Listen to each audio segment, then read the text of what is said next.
Les moyens de contraception pour l'homme, hein? Ok. Je ne connais pas le moyen de contraception chez les hommes, je connais seulement le préservatif. Non, pas du tout, je n'ai jamais entendu parler. Ah bon? Là non, c'est que je suis profane dans le sujet. Je n'ai jamais entendu parler.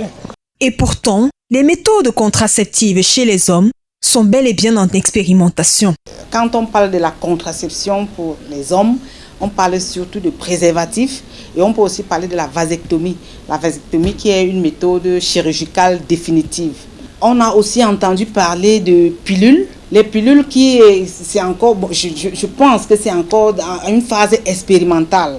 Donc on n'a pas encore, c'est pas encore pratique. Et pour voir si un jour les hommes pourront prendre une méthode contraceptive qui est la pilule. Si jusqu'ici, la contraception était vue comme une pratique réservée aux femmes, fort est de constater que les hommes se prêtent au jeu. Ça donne le pouvoir à l'homme de choisir le nombre d'enfants.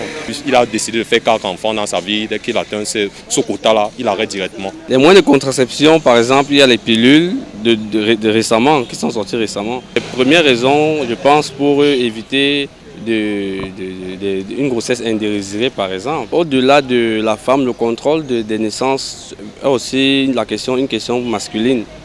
Par exemple, les hommes peuvent décider au moment où ils doivent procréer. Des choix qui désorientent les femmes qui pensaient jusqu'ici avoir le pouvoir de décider quand enfanter. Jusqu'à maintenant, je savais que c'est juste la femme qui prend les pilules, qui peut prendre les pilules.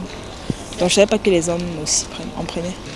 Ce serait bizarre s'il prend les pilules parce que généralement c'est la femme qui prend des pilules.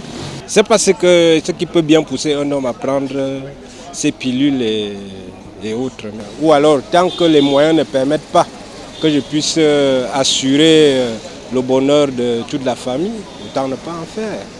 La venue d'un bébé dans un couple étant une bénédiction, voire une joie, tant pour l'homme que pour la femme, il serait préférable de mieux communiquer pour toute procréation.